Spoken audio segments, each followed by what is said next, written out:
Welcome back. In a real way, it's heavy, y'all. I'm putting this one up for hip hop, man. Now, we had already suffered DMX returning. Then, shortly after that, we got Black Rob returning. Now, you see Shock G's returning, man. And it makes me think of my introduction to hip hop. You know what I'm saying? Now, when I was growing up, I got introduced to hip hop through two people, two primary people. The first one was my cousin Howard. He used to play Boogie Down Productions. I think it's By Any Means Necessary album. That and Public Enemy. Like, religiously. I actually, yeah, I mean, I'd heard songs here and there, but I'm talking about like introduced. You know what I'm saying? And that shit sounded like something that I had never. It didn't even hear. It didn't even sound like. It felt like something I had never felt before. Like those two albums specifically. You know what I mean? And he was on Bob Marley kind of heavy too. I think he was in college at the time. But then fast forward a little bit, my sister Nika, she was the one who really put me on to culture, like hip hop culture. You know what I'm saying? She would come home and like she's 3 years older than me, so she was like in the mix when we moved to Philly. Like, so she used to be on Dancing on Air and shit like that. Like, you know what I mean? So the mixtapes, like the real mixtapes, not the CDs that our generation used to have, the actual mixtapes, like from the local DJs who used to be spinning in their basements and doing blends and shit like that when fucking Jazzy Jeff and them was nobody. Them type of mixtapes was like circulating throughout the city and shit, fucking Tap Money and shit like that. I mean, that shit would drip down from New York. Like mixtapes would drip down the coast from like New York. You know what I mean? And I mean, you might have a cousin in New York. He might have a mixtape from fucking, I don't know, fucking doo-wop or somebody when before they was anybody. You know what I'm saying? Next thing you know, that shit drip down to Philly, and I mean, you finding out what's the poppin' shit. You know, up in New York, man. Like my sister put me on to the real like culture of hip hop. I'm talking about the dressing. Like she was on that Mickey Mouse shit, that Coca Cola shit, that Gucci shit. That when Fila first dropped, you know what I'm saying? Back when motherfuckers could only go to Atlantic City to go get that high power shit. Yeah. The fucking Swatch watches and all that shit. Like, fam, she was putting me on like this when girls was having the bamboos, right? And they would freak their hairstyles in their own different ways. You know what I'm saying? Like certain shit was popular, like stack curls and shit. You know what I'm saying? Or that the mushroom haircut. But then you had bitches like that would like freak it and go half and half. But this is right before the asymmetrical shit started coming up, bruh. And you talking about natural beauty, like bad ones. Just pretty, yummy, pretty little hood chicks, big old gold earrings, got they hair growing all natural and stack curls and bruh, that was the time, yo. Then the dances, she would come in and show me the dances, like, yo, and this is the wild thing, right? There wasn't no delineation back then. So like she would have mixtapes, her mixtapes would have stuff like just like when Hammer first came out, like Hammer wasn't no hoe when he first came out. Like, let's be clear. I know motherfuckers, we laugh and joke about, what he became. But when Hammer first came out, that shit was damn near like battle rap or some shit. Like, please Hammer, don't hurt him. Let's get it started and all that shit. Like, that shit was on the tape. Fucking Craig G Duck Alert was on the tape. Slick Rick Lick the Balls was on the tape. Bruh, she had who else did she put me on to? Like this is all fucking Super Lover seeing Casanova Run. Like this is all shit that I remember from growing up that she introduced me to. Fucking what's Crown Ruler's song? Is it Kick the Balls? Either way, Like all this shit, dog. Big Daddy Kane. You know what I'm saying? You start seeing like motherfuckers was dancing, like everybody back then. Fucking Kid and Play was lit. Bruh, this is the thing. And this is another thing I noticed too. When we talk about the golden era of hip hop, the real golden era of hip hop, it's from 87 to 97. After that, after 97, that's when shit started getting a little bit weird. The golden era of hip hop. And I challenge any of y'all to try to prove me otherwise. The years from 87 to 97. Go look at the albums that dropped within that time frame. They year by year, damn near everything was classic within that time frame. From 87 to 97. And we didn't have no delineations. We didn't shun nobody because they was from the West Coast or from they was dancing or no. Like this is just what it was. Like if it was lit, it was lit, and this is what it was. This is what was popping. You know what I'm saying? So she was putting me onto the dances. Dog, she used to be in there writing her own rhymes. You know what I'm saying? Spelling out her name. The S is for the this, the H is for the that. And she would come to me like, yo, let me spit my rhyme to you. Like, let me show you how my rhyme. Let me tell me if this is fire. So I got it straight out the faucet. I got it straight out the faucet. She was living it and she brought home a bucket for me, like, yo, Pete. You know what I'm saying? Shit, I was getting the hand-me-down Coca-Cola sweaters and shit. Shit that she had already ran through the motherfucking city with. I had the motherfuckers so hard and shit. Like what? Yeah, from my motherfucking sister. Hand me down, nigga. So what, nigga? Fuck y'all. I was fly, nigga.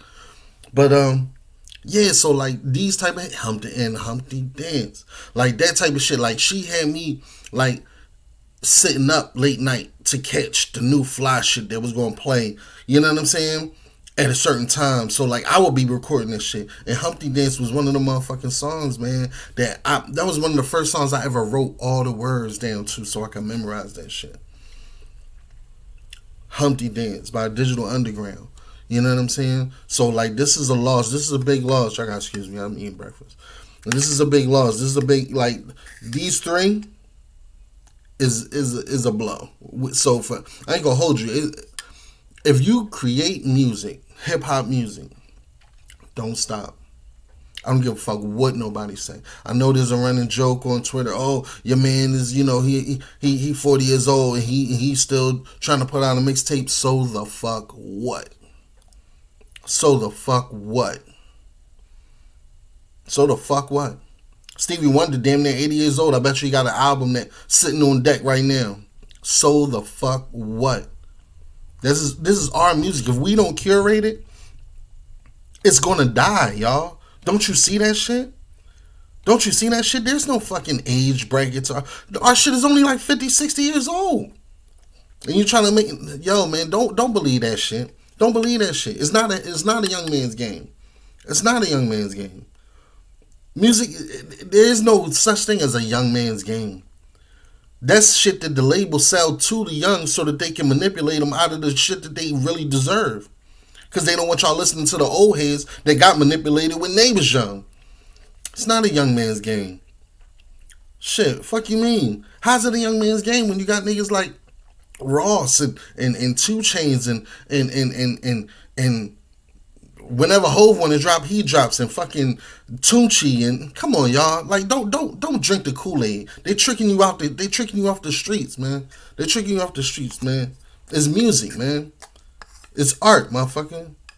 Make your art, man. You got a song to sing. Your life is your message. How a motherfucker gonna tell you your life ain't valuable? Your story ain't valuable because you old? Nigga, our old head stories is the most valuable. Fuck is you talking about? Nigga, make your music, nigga. Don't let nobody shame you out of making your motherfucking music, singing your motherfucking song, nigga. This is our shit, nigga. If we don't protect our shit, we gonna lose our shit. And you've seen it time and time again. Fuck you mean? Fuck you mean?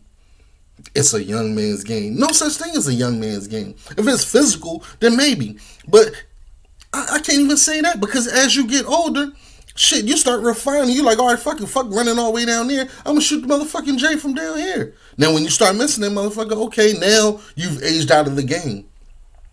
But unless it's, you know, we're not talking about a physical game. You know what I'm saying? We're not talking about a sport. A sport is a young man's game because you need your active youth. You need your youthful vitality in order to be successful at it.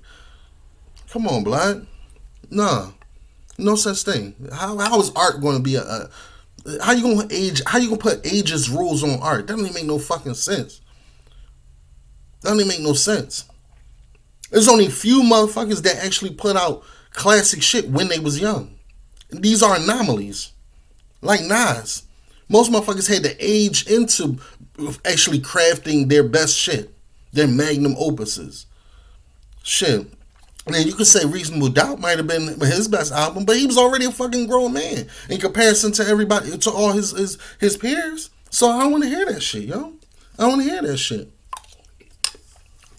Don't let them motherfuckers trick us out the street. Don't let them take one more thing from us, man.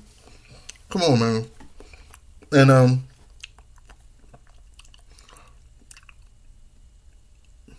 but yeah, man, like I'm thankful. I'm grateful that I was introduced to hip hop. I'm thankful to my sister. Thankful to my cousin Howard for banging that shit as loudly as he did, not knowing that it was influencing me. You know what I'm saying? And that it would mark my world and my life and my mind, and cause me to even think and view the world in a different type of way, all because of how that music is fashioned and formatted in a certain way. Like, I'm gonna be honest with you, I subscribe to the idea that hip hop is the newest religion, and you peep how it evolved in the nature of what it was to serve when it came out, and how each prophet of hip hop comes from their own. Is that a lint flying around? Like, because it's not bugs. Each prophet comes from their own town to speak the story of that town to their people, to represent their own people. Like, nothing else has followed that natural, organic growth pattern except religion. You know what I'm saying? Even to the point where once it gets to a certain level, the powers that be will try to come and take it over and try to repackage it and make it something else. You know what I'm saying? It's even suffering that the same way religion did. Yo, man, y'all listen, man. Listen, man. But that's all I'm gonna give y'all for now, man. I just want to say, man, you know, just love and respect to our legends, man. You know, y'all contributions have not fallen on deaf ears. We appreciate y'all. And if nobody else is going to do it, I'm going to do it. I'm going to protect this shit. I'm going to fight for this shit. I'm going to see how I can make sure that we keep this shit. You know what I mean? Because it's important, man. It's important. Look at how it brings so many different people together. It's the only thing that has successfully brought so many people together. Even the fact of when everything else divides us. You know what I'm saying? When everything else divides us, hip hop has that messianic, that capability to bring people together despite your religion, despite your race, despite your geography. It brings us all together, yo. It brings us all together. And we got to protect it at all costs. So that's all I got at the moment, man. I just want to share that, man. Rest in peace, Shock G. Rest in peace, DMX. Rest in peace, Black Rob. And y'all niggas that's out there, man, hold it down, man. Hold it. Love y'all. One.